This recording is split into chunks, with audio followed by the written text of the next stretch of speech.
Welcome to clue today news. Vikarabad జిల్లా బషీరాబాద్ మండల కేంద్రంలోని జిల్లా పరిషత్ కార్యాలయంలో ఎంపీపీ కరుణ అజయ్ ప్రసాద్ అధ్యక్షతన సర్వసభ్య సమావేశం నిర్వహించడం జరిగింది.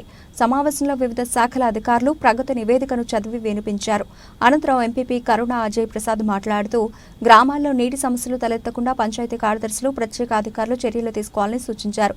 గ్రామాల్లోని చెత్త ఎప్పటికప్పుడు శుభ్రపరచాలని, గ్రామాలు అన్ని పరిశుభ్రంగా ఉంచుకునే బాధ్యత పంచాయతీ కార్యదర్శులదే అని అన్నారు. విద్యుత్ సమస్యలు లేకుండా గ్రామాల్లో విద్యుత్ సమస్యలు పరిష్కరించాలని విద్యుత్ అధికారులకు సూచించారు. ఈ కార్యక్రమంలో జెడ్పీటీసీ శ్రీనివాస్ రెడ్డి, ప్రత్యేక అధికారులు, కార్యదర్శులు, ఎంపీటీసీలు ఉన్నారు.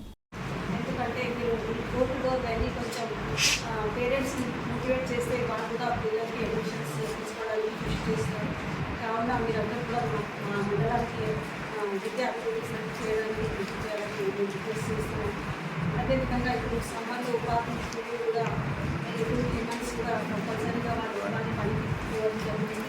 కావున అదేవిధంగా మనకి వాటర్తో పాటు మెడికల్ కిట్ కూడా అందుబాటులో పెట్టాలి ఉపాధి పని చేసే దగ్గర.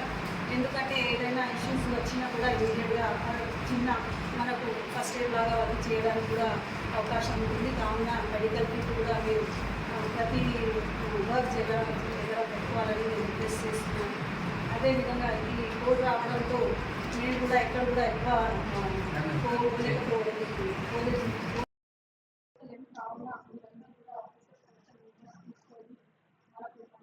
నాలుగు రకాలుగా ఈ సమస్యను అధిగమించడానికి ప్రయత్నించాలి. ఆల్రెడీ మనకు మిషన్ భగీరథ వాటర్ వస్తున్నాయి కదా. మిషన్ భగీరథ వాటర్ సార్ చెప్పినట్టు కొంచెం తక్కువ రావచ్చు. ప్లస్ రిజర్వాయర్స్లో వాటర్ తగ్గిపోవడం వల్ల ఇంకా ఈ సమస్య పెరగడానికి కూడా అవకాశం ఎక్కువ ఉంది. దీనికి మనం ప్లాన్ బిగా మన దగ్గర ఆల్రెడీ ఉన్న బోర్లు ఉంటాయి, బావులు ఉంటాయి, వాటిని మోటార్లను రెడీ చేసుకొని అవన్నీ కూడా రెడీ పెట్టుకొని ఒకవేళ ఈ వాటర్ సరిపోయినట్లయితే అవి కూడా ఒక పూట ఇస్తే రెండవ పూట మన దగ్గర ఉన్న బోర్ల ద్వారా పంపింగ్ చేసుకొని వాటర్ సప్లై చేసుకోవడం మంచి పద్ధతి. ఒకవేళ అప్పటికి కూడా ఎందుకంటే నాకు ఎవరో చెప్పారు అంటే మన దగ్గర దాదాపు వాటర్ పెద్దగా సమస్య ఉండకపోవచ్చు, ఒక 2-3 విలేజ్లోనే ఉండే అవకాశం ఉందన్నారు. ఆ 2-3 విలేజ్ల్లో కూడా మనకు ఇంకా సఫిషియెంట్ వాటర్ లేకపోతే ప్రైవేట్ వెల్స్ ఉంటాయి, బోర్లు ఉంటాయి, వాళ్ళ దగ్గర నుంచి మనం ఆ వాటర్ని తీసుకొని మనకు విలేజ్కి సప్లై చేస్తే బెస్ట్. దీనికి కాకుండా మనకు ప్లాన్ సి-డి ఇంకొకటి కూడా ఉంది. ఏంటంటే మన దగ్గర చాలా గ్రామ పంచాయతీలకి వాటర్ ట్యాంకర్స్ ఉన్నాయి. ఈ వాటర్ ట్యాంకర్ల ద్వారా కూడా ఏదైనా ఎమర్జెన్సీ ఉంటే సప్లై చేసి మన ఈ సమ్మర్ నుంచి గట్టెక్కడం అది మంచి పద్ధతి.